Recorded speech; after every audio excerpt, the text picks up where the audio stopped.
Support for your public radio station comes from our members and from Ortolani Services, an insurance brokerage firm working to help individuals and small businesses navigate health insurance benefits planning, from contract workers to retirees to sole proprietors. More at ortservices.com. From WXXI News, this is Connections. I'm Evan Dawson.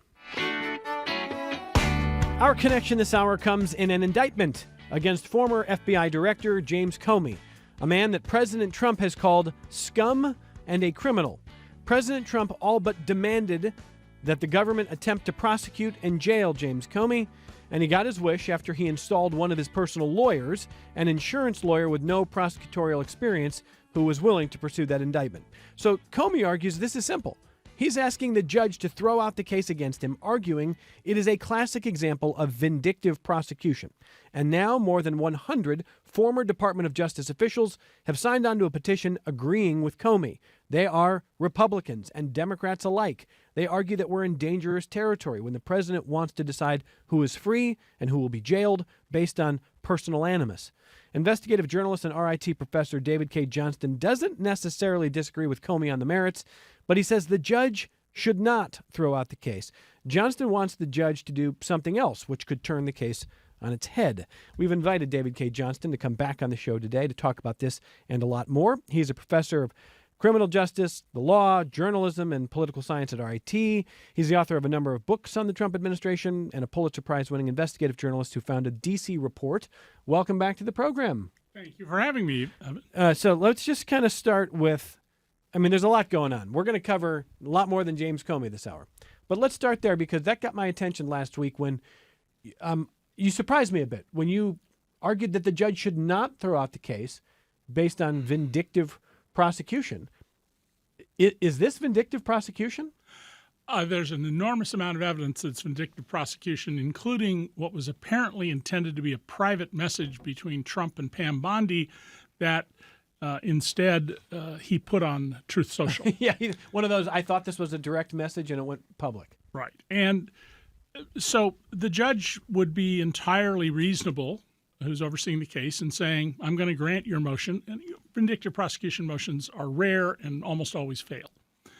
But, my whole career has been built on contrarian ways of doing things. When my fellow journalists zig, I try to zag.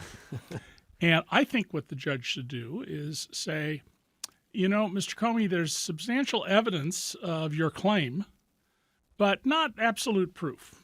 So I'm going to grant you subpoena power to question everyone in the chain of command on this and require them to produce documents and submit to testifying under oath to find out what happened here. And you may recall that long ago the Supreme Court held that presidents of the United States, notably Bill Clinton at the time, but since then Donald Trump in a different matter, the Supreme Court has said the courts are entitled to every man's evidence, even the president's. And having subpoena power, while it would be very costly for Comey, I suspect he could raise money to help support this, would allow us to see how Donald Trump is using the Justice Department as his personal vengeance organization. Now, could I argue that with most other human beings as president, this would be required because there would be some discretion, there would be some quiet parts not said out loud, but this is a president who, could you not argue, you don't need subpoena power. He tells you how he feels. He has done it publicly. He said he wants Comey in jail. He literally put an insurance lawyer with no prosecutorial experience in this U.S. attorney's seat just to prosecute, and he's basically said it. Why do you need subpoena power in this case? Well, I understand that, and as I said, I think the judge could reasonably toss the case out on this issue. Sure. I'm in favor of having a full public record. Otherwise, Donald Trump will go, it's a lunatic judge. And a lot of people will believe him. And even with a full record, not everyone's going to believe what happened here. But I think that it's very important that we establish a record. When you have someone who's an authoritarian, and that's what Donald Trump is. I've been warning people since 2011 that Donald has no idea what our Constitution is about, and he sees himself as a dictator. In fact, at the time in 2011, and I've covered Donald since 1988 when I wrote about him becoming president someday, I said that if Trump gets to the White House, he will never leave voluntarily, and he believes he is the only person fit to be president. In fact, he should run the whole world. And I was mocked for that at the time. Well, earlier this year, what did Donald Trump tell the Atlantic magazine? I run the country and the whole world. And that's his mindset. And I think it's when you have someone who is trying to consolidate a dictatorial regime, that it's really important we do everything we can to create a record. And also because of the effect it should have on people down the chain of command who are doing Donald's bidding, but may well be themselves violating the law and exposing themselves to jeopardy. In the years that you have covered governments at every level, but the federal government, I think it is a recent phenomenon. Correct me if I'm wrong here. I think it's a recent phenomenon that the DOJ response, the former DOJ official response, isn't a bigger story. Here's what I mean. You've got more than 100 former DOJ officials, Republicans and Democrats, signing a petition saying they support Comey. This looks like vindictive prosecution. This isn't about politics. This is about abuse of power. And that big of a bipartisan push in the past, I thought would make a bigger splash. And now we kind of just shrug at it. What's going on? Well, there's been a 50-year campaign that began with a man named Reed Irvine and an organization called Accuracy in Media to discredit honest reporting. And I've been the target of some of it along the way. And as a press critic, I've written about it as well. I've exposed lots of bad things done by journalists over my career. You know, back when I was started out 17 years old and was a reporter at one of the biggest papers in the country, a front page staff writer at 19, politicians paid very close attention to reporters and what they were writing. They were very concerned because the public trusted that the journalism they were going to get was useful, and they saw reporters as people who were looking out for their wallets in terms of taxes, which was a big part of my career, land use for local governments, the quality of schools, etc.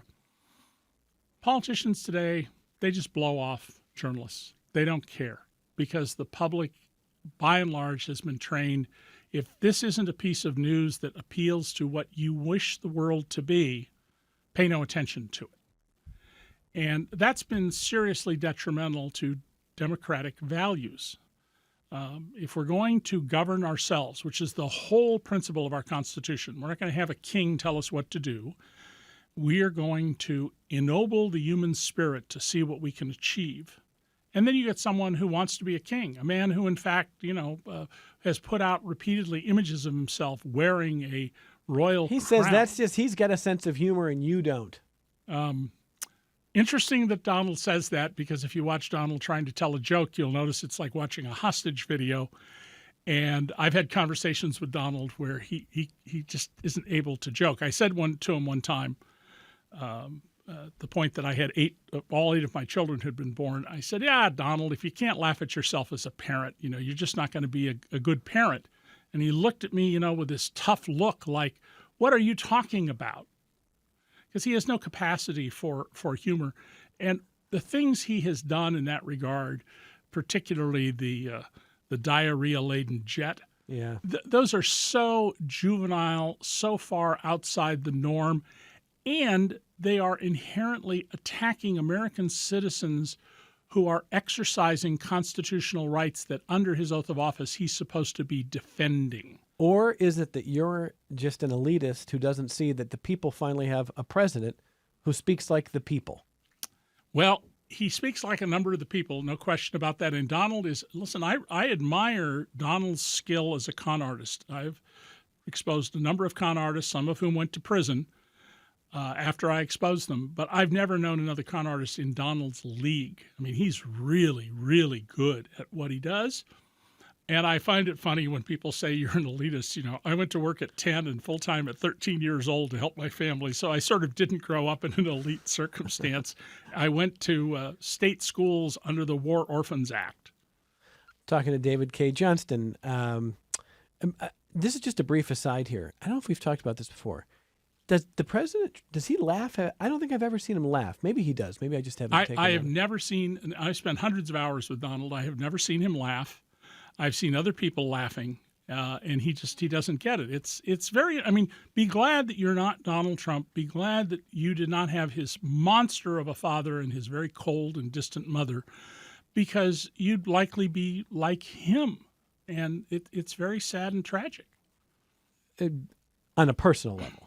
Yes, yeah, in terms of who you are as a human being. Well, after all, even if you have a public life, you and I and Donald Trump, we all have public lives in different ways, but you have a personal life, an interior life, a family life, a romantic life. He doesn't, those things are not for him like they are for the people. Everything is a transaction. Even his marriages, those are commercial relationships. They're not romantic relationships. Before we move on to some other subjects, let me just close the loop on not only Comey, but the prosecutions of John Bolton, Letitia James, that the president was not shy about telegraphing that he wanted to go after who he perceived to be his enemies.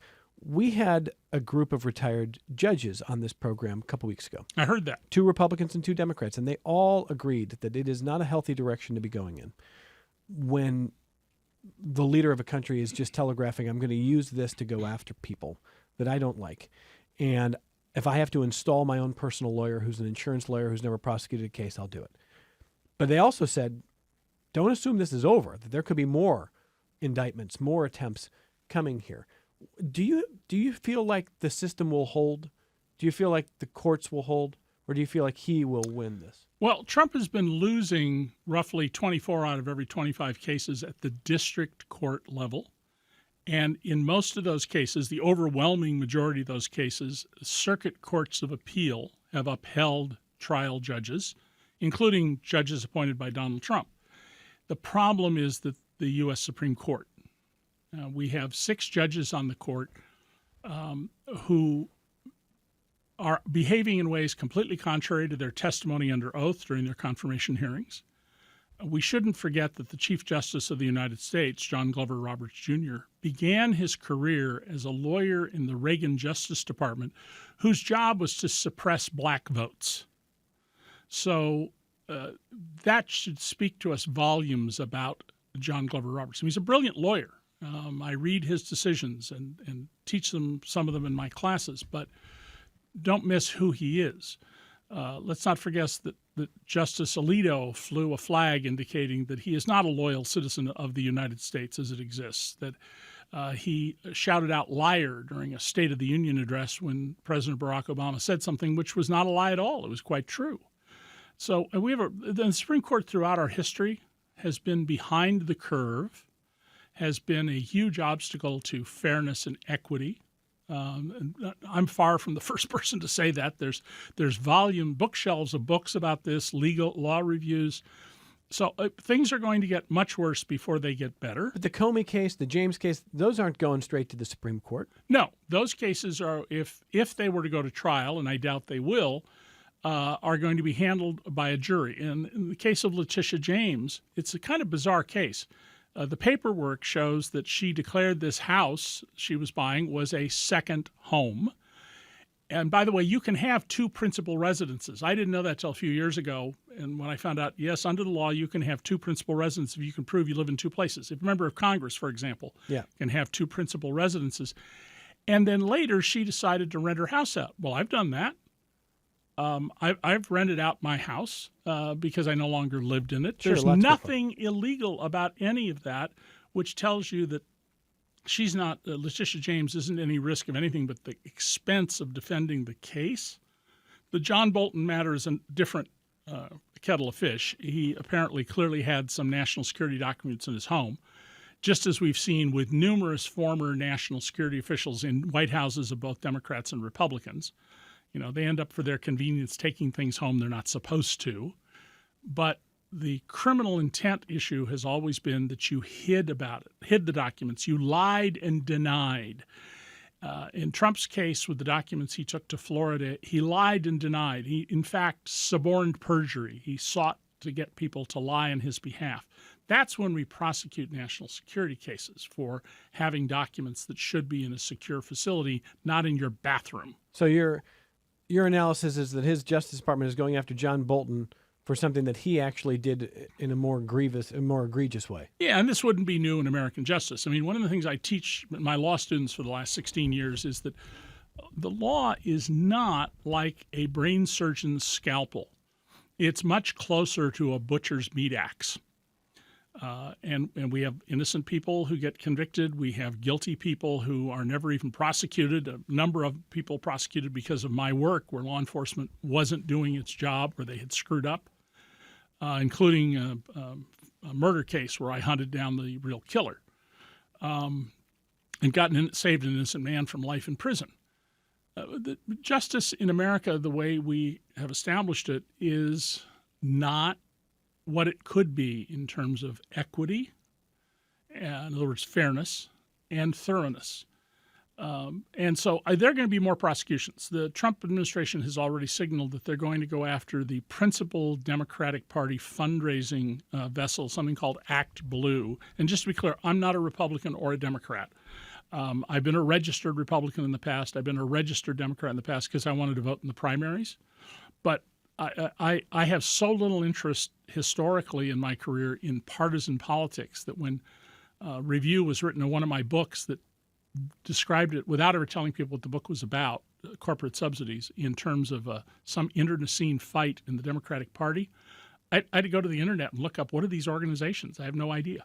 Okay, but last point before I grab a phone call, the system, when you talk about 24 out of 25 cases, when you talk about everything but the Supreme Court, the system, in your view, is holding there. Yes, I think the judges have been upholding the law quite well. The problem is 5 white supremacists and a man who has no business being on the Supreme Court, Clarence Thomas. I'm not even sure he's qualified to be a traffic court judge. That's the problem. And these are people who, interestingly, when we talk about people who hate America, these people hate America as it is. And they are very eager to follow through on Donald Trump's MAGA promise, which is not make America great again. The subtext understood by many of his supporters is make America white again. Make sure that black and brown and Asian and indigenous peoples and women know their place. All right, to your phone calls we go. Mark in Webster. Hello, Mark. Go ahead. Yeah, Evan, this is Mark Johns. How you doing? Hey, Mark. Go ahead, sir. I'm talking to the 2 smartest guys in Monroe County. So how about that? I don't know about that. Yeah, David, okay. Me, I don't know. All right. Yeah, well, you're a close second. But look, I don't like to badmouth my colleagues, Democrat or Republican. So I talk about reform. And real reform, I know you guys probably don't agree with this, but real reform starts with term limits. And the reason why that's important is because if you don't have term limits, the only thing you care about is getting reelected and reelected and reelected and taking the big money from the lobbyists and the special interests that want the favors so you can get reelected and reelected. And, the beat goes on. If you had term limits at legislative, 12 years, 12 in a row, you got to go. You can run for something else. I mean, no one's stopping you from running for different positions. But 85% of the voters want term limits. And the thing that sets people off, that starts Trump derangement syndrome, is when he says, we're going to get rid of term limits on the presidency. And, everybody freaks out. But the fact is, the Republicans don't want that. We talk about no King's Day. Well, guess what? We fought wars to get away from kings. Kings are nothing but dictators for life with robes and crowns. We don't want that. We want term limits, and when you're done, move on, either get out of politics or run for something different. And if you're not a TLC, if you're not a term limits candidate, but you're living in these gerrymandered districts, then find a new Democrat, find a new Republican. But when I see primaries, outside of Mark Johns, apparently nobody even talks about term limits. Now then, after that, we need campaign finance reform, the real thing. We need independent redistricting. But it starts with term limits because that way you know you're not going to be in that position forever. Okay. And there's less reason to have to constantly be doing what you've always done. And in closing, I just want to say in 22 we had a so-called independent redistricting in New York State. The Democrats in the state, and down south the Republicans do it. I'm not picking on any party. But New York State was the first to redistrict again. We did it in 24. And guess what? Now you got Texas doing it. And then you're going to have the other dominoes fall. Pat Buchanan used to talk about term limits at Supreme Court judges back in the 90s. Now, all of a sudden, the Democrats who were against it then are for it now. Well, let me just jump in, Mark. I appreciate the phone call as always. So a couple points here. I'm going to work through a number of things in Mark's call. Number one, he didn't say this, but term limits for the Supreme Court? What do you think, David Cay Johnston? I think it would be very wise to both expand the court, and Chief Justice Roberts keeps saying, the workload is too heavy, although they're hearing far fewer cases than they did 10, 20, 30, 50 years ago. But a single 18-year term, I think, is entirely reasonable. I generally don't like the idea of term limits. We do it for the president because of FDR being elected to a fourth term during a war. But it's something that we, I think, need to have more debate about. But I think the deeper problem is that the campaign finance reforms championed by liberals after Nixon have backfired. And you combine the Supreme Court decisions that money is free speech. And what you're really doing is turning our democracy into a government of, by, and for the billionaire class. So if we get through this and we recover our democracy, that's not the end. That's the beginning. The courts have made it clear that there's no enforcement provision for the emoluments clause, and we see Donald Trump literally selling pardons to people, to murderers, drug traffickers, et cetera, the crypto guy, the Silk Road guy, to sexual predators. He's the $400 million airplane is an absolute affront. And by the way, it was solicited. It wasn't we'd like to give you this plane. It was, okay, we're going to give you the plane because you're demanding it. It's an extortion racket. But the courts in the first Trump term told both private citizens and state attorneys general, you have no standing to bring an emoluments clause case. And underlying all of this is the campaign finance system. I've interviewed more than 100 members of the House and Senate. Now, admittedly, the most recent interview on that was 17 years ago. But every one of them hates the campaign finance system we have, but they're risk averse, as the economists would say. And they don't want to change the system because the unknown is more scary than the known, the humiliation of the known. And if I can take redistricting. Yeah. I think the redistricting, especially in the South, where it's clearly aimed at removing black Democrats, especially Jasmine Crockett of Texas, is not something that people who are opposed to Trump should be up in arms about. I think it's an enormous opportunity. If you got lemons, make lemonade. In order to create a district to remove from office black Democrats in the South, for example, that means you have to take a reliably, overwhelmingly white Republican registration district that's, say, 55% registered Republicans, and you're going to have to dilute it down to maybe a 51 or 52% district. Well, that means that if Democrats, independents, and disaffected Republicans get the vote out, they not only can win, but they can change this almost evenly divided House into one that has a substantial new majority that is not beholden to Trump. But it requires work. It requires getting the vote out, not just moaning and groaning on the internet. Let's get back to your phone calls here. This is Kevin and Victor next with David Cay Johnston. Hi, Kevin. Go ahead.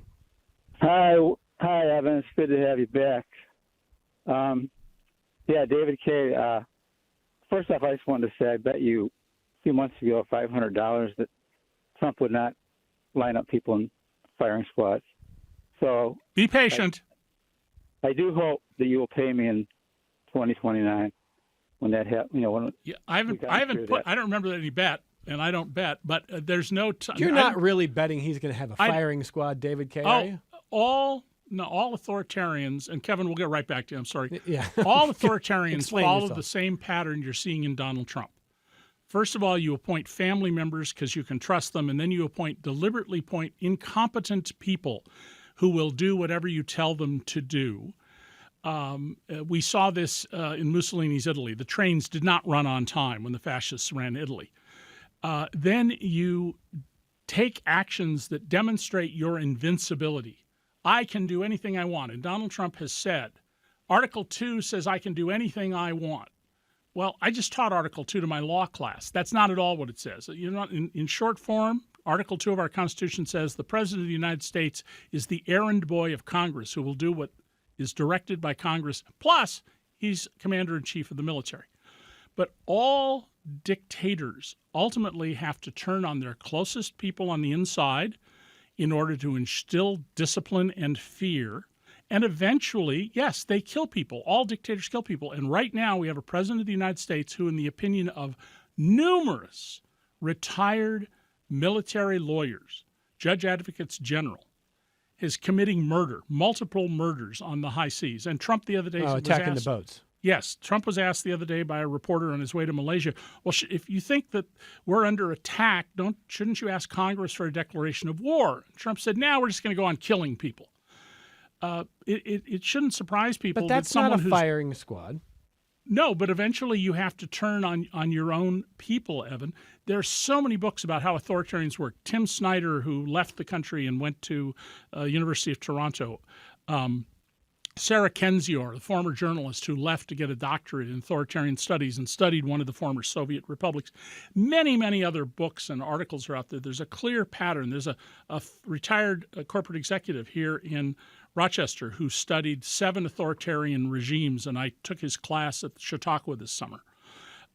So eventually, yes, you have to discipline your followers, so you have to go after some of your most loyal followers to instill fear and discipline. And at some point, yes, you find people and you round them up and you find ways to kill them. You don't necessarily have to have a firing squad. You can send the military into cities and use it to open fire on people. But that there will be extralegal murders within the United States if Donald Trump is not stopped. Whether it's going to happen next week or 10 years from now, I can't tell you. I can only tell you every authoritarian regime in the world does that. All right, back to Kevin. Go ahead, Kevin. Okay. One thing that you said today that really bothers me and probably bothers a lot of people, you said on the Supreme Court there are 5 white supremacists and then 1 incompetent black man. Now, that's a disgusting thing in several levels, and I don't think it's true at all. So, you throw stuff like that out all the time. And, in some ways I'd like to like you, because in some ways you're kind of interesting and charming. But in some ways you just say things that are just absurd and really repugnant. Kevin, what is it you find? Kevin, let me ask you something. What is it you think is absurd? John Glover Roberts' first job was to suppress black votes in the Reagan Justice Department. He has a consistent... How did he do that? Oh, no, you said that before. How did he do that? He was part of a unit in the Justice Department whose job... there's plenty written about this you can read in the record. Right. Just get to the chase. How did he do it? They attempted to get the unit he was in sought to get rules that made it difficult for black people in particular to vote. And this I'm not telling something that's news. This is well known. It was written about at the time. It's not new. Southern Poverty Law Center? Are they the ones who wrote that? No.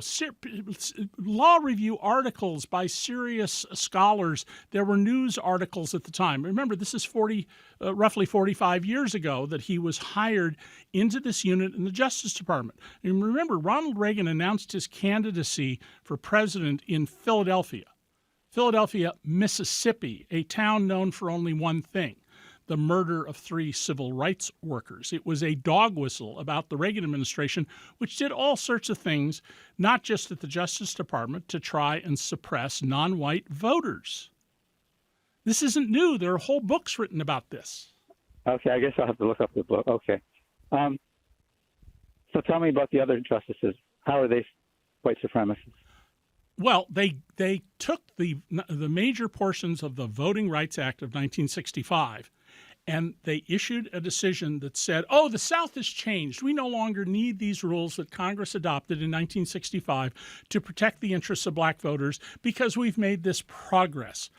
Literally on the day that decision was issued, lawmakers in southern states began introducing legislation to suppress black votes the very same day. Furthermore, while the Supreme Court has the authority to say this law is unconstitutional, they didn't say it was unconstitutional. They said social conditions have changed. That's quite a stretch for justices. They clearly have. What? They clearly have changed. Well, Things not are different in 2025 than they were in 1965. Not the way that the court took it. I mean, look at the effort to redraw districts specifically to remove black members of Congress, reduce the number of black members in Congress. We had litigation over this in Louisiana, Alabama, Louisiana, Alabama, Georgia, where legislatures have sought to do this. There have been all sorts of efforts to make it difficult for people to vote who are perceived by the more right factions of the Republican Party, they think are hostile to them. A good example at a local level is Dodge City, Kansas, the iconic city of the American West. There's a single polling place in the last election in Dodge City. If you didn't own a car, you had to take a bus for an hour, and then you had to walk for an hour, and then you had to walk back for an hour after voting and ride the bus for an hour. In Harris County, Texas, the biggest population in Texas that essentially is metropolitan Houston, there is a single location the Republicans established to deposit ballots. And you have to do it by car. You can't walk up to where the box is to drop your ballot. And you can only deliver ballots of people who are in the car. It is impossible within the time period that place is open to receive ballots for everyone in that county to deliver their ballot. So there was an immediate surge of these bills to reduce voting by black Americans, brown Americans, indigenous Americans in the South as soon as this decision happened. And saying that that's a white supremacist tactic, I don't think that's anything but spot on, factual, and defensible. All right, finish up, Kevin. Go ahead. Okay. Republicans aren't white supremacists. They just want to defeat Democrats.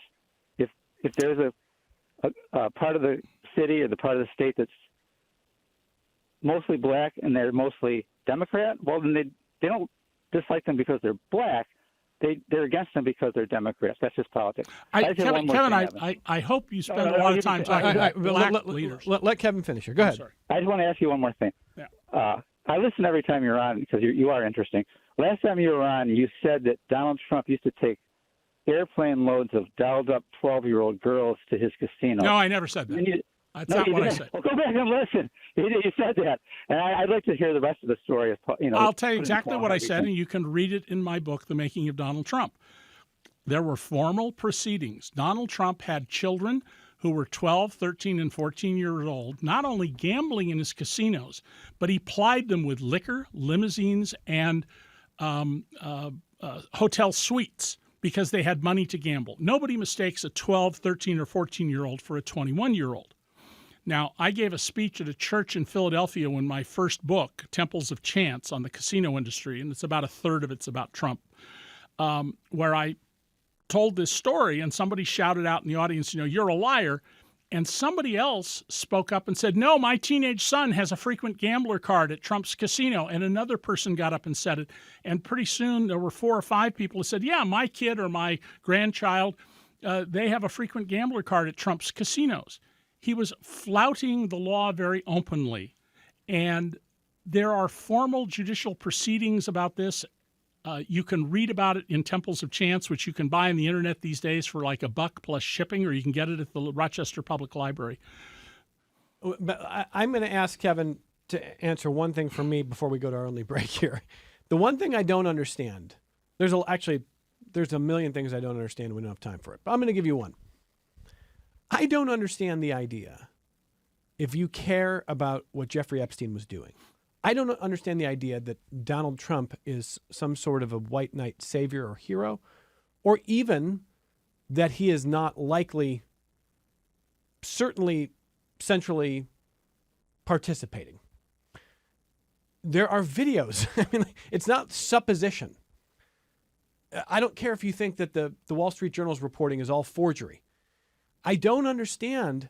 Donald Trump said in the before he was first elected, that interview surfaced where he talked about when he ran the Miss Teen USA contest and how easy it was to, go into the locker room, go into the bathroom, and those teenage girls might be changing. And he claimed a right to watch them when they're naked. Yeah, it's not controversial.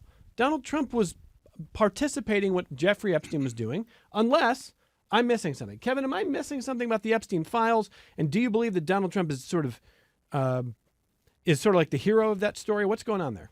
No, I don't think he's a hero. But I know that they were friends, and I know that Donald Trump was a playboy who loved beautiful women. Some of them were younger. Marla Maples was pretty young when he met her.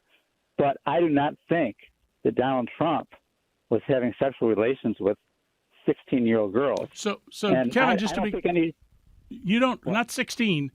He's indicated as young as 13, and there are 24 women who've testified under oath that they were raped by Donald Trump when they were 13, 14, and 15 years old. So you don't believe any of those women?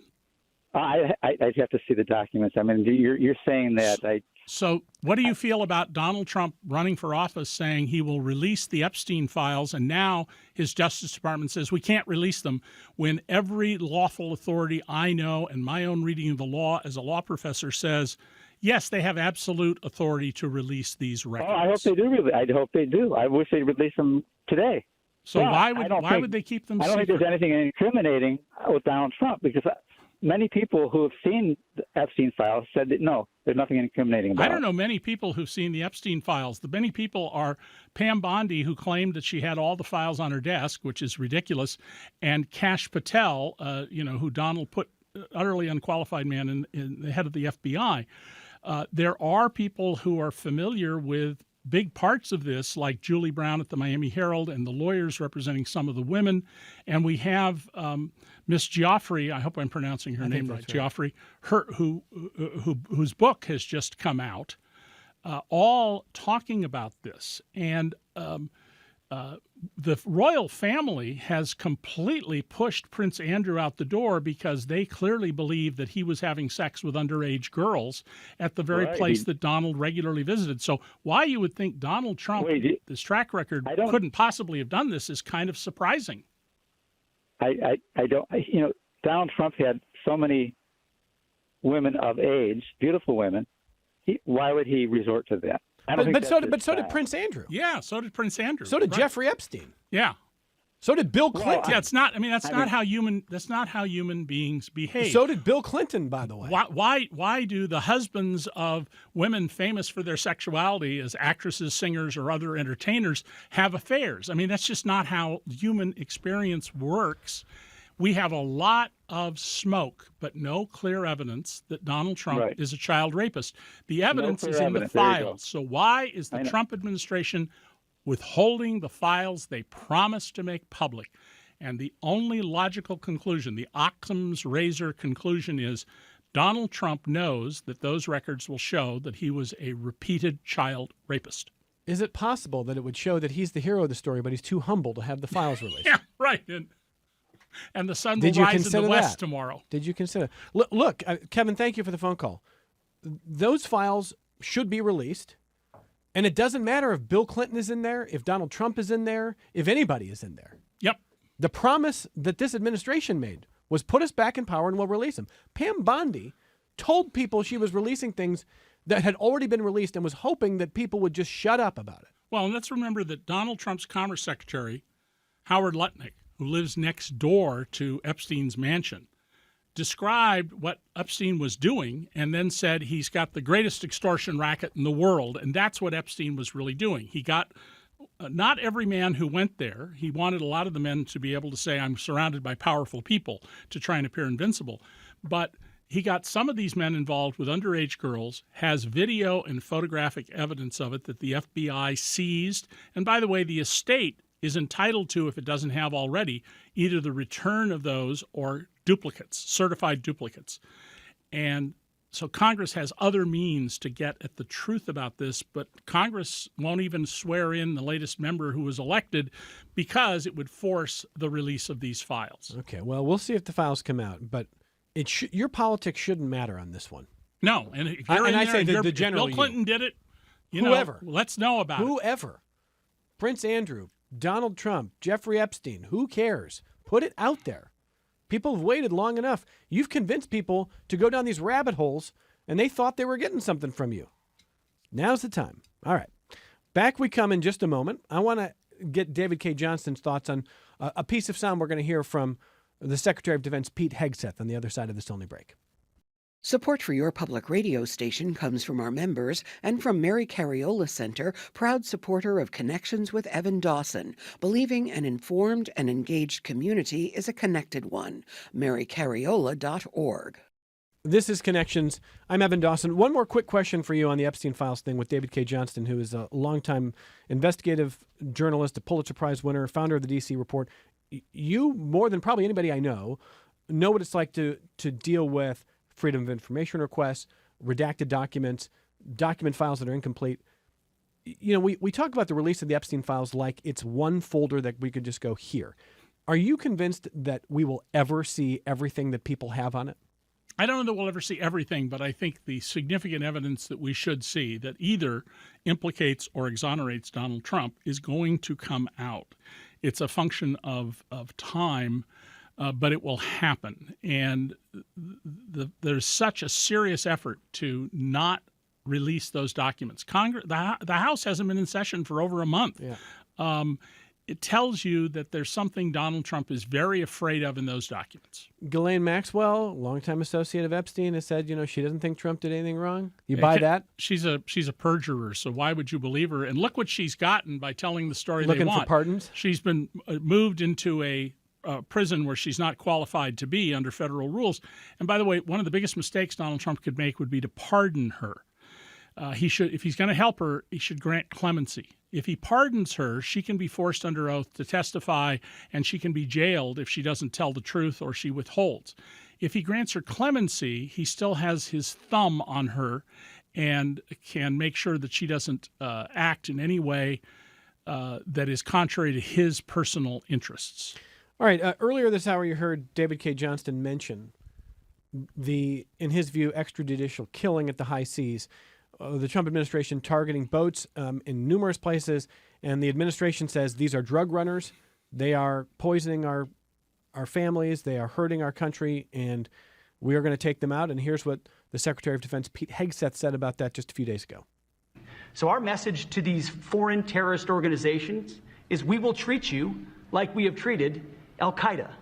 We will find you, we will map your networks, we will hunt you down, and we will kill you.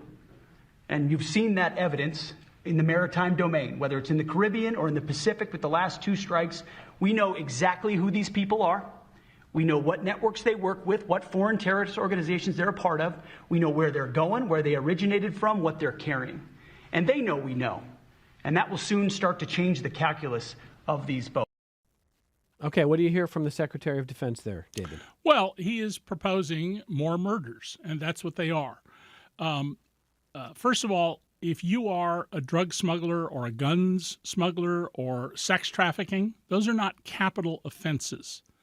The way you deal with smuggling is you interdict, that is, you stop the boat, you board it. If they don't want to stop, you fire cannon or machine guns across the bow until they do. You inspect. If you find contraband, you seize the contraband and arrest the people on the boat. Donald Trump said, well, the reason we have to do it this way and blow them out of the water is that our Coast Guard cutters aren't fast enough to chase them.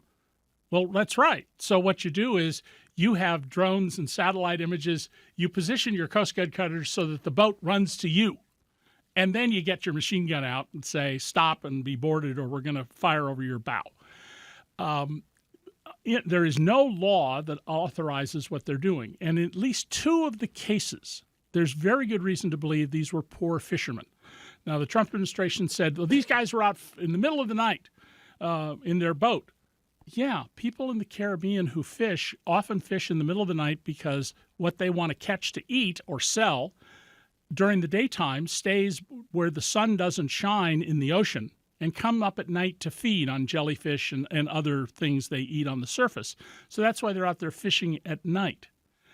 And so this is just absolutely outrageous. And Trump was asked, as I mentioned earlier, well, why don't you ask Congress for a declaration of war? Congress has the sole power to declare war. No president has the power to get us in a war, even though we've had armed combat throughout my lifetime.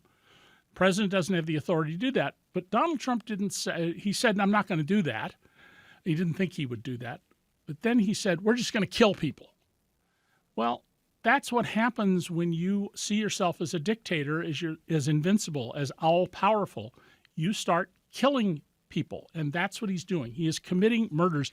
And to those military officers who are carrying out his orders, be very careful, because your oath of office is not to follow the orders of the president like it is for grunts and sailors and airmen and regular Marines. It is to defend the Constitution, period. I think that's why we just saw a very high-ranking officer resign, because he would not carry out unlawful orders.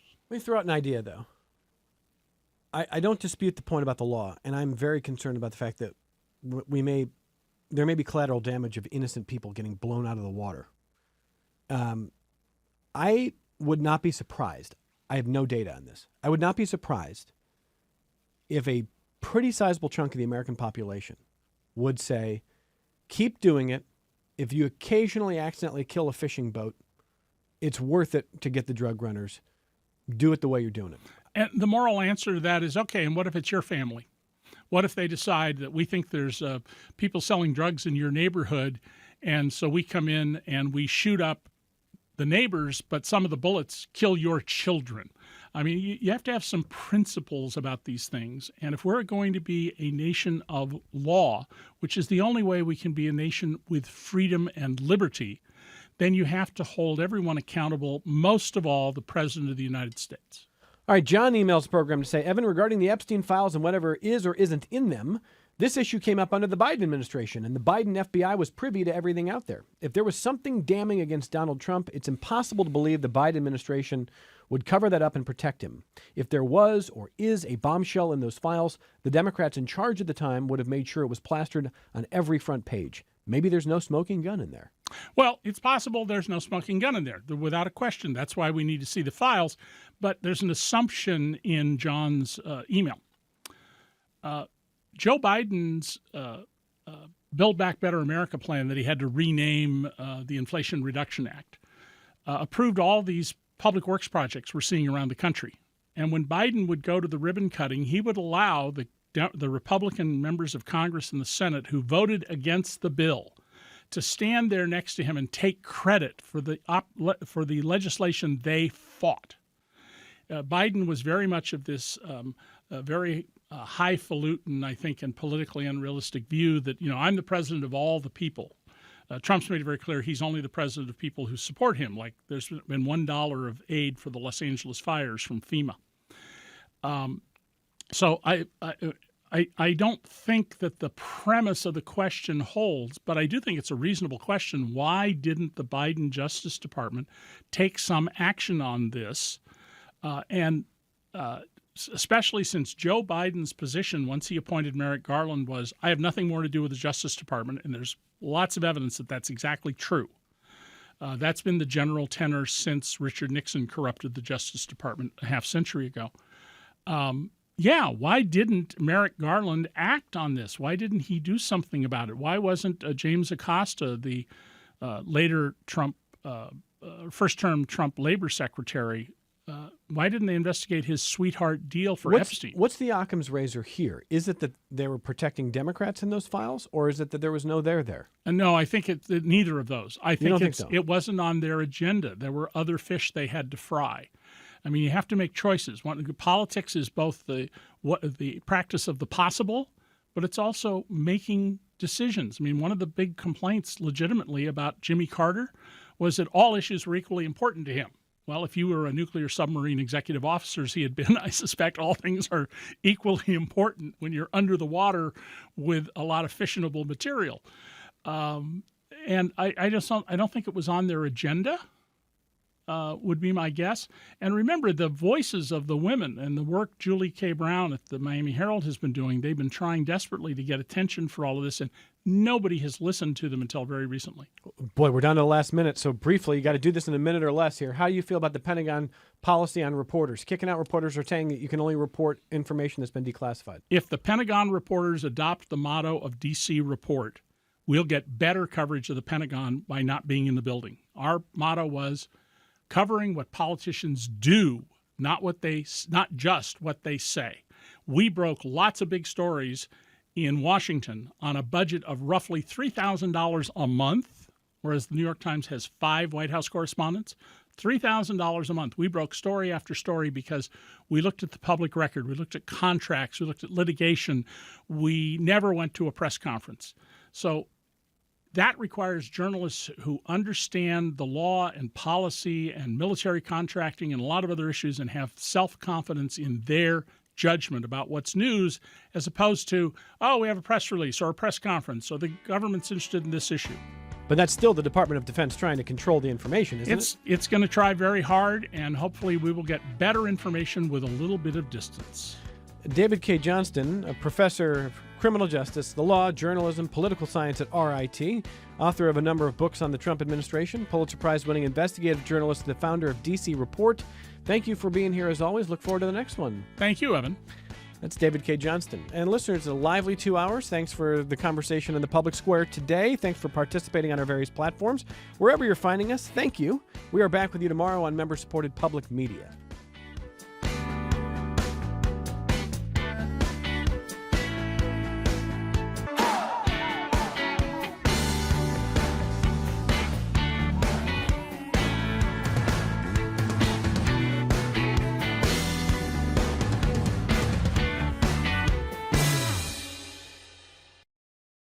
This program is a production of WXXI Public Radio.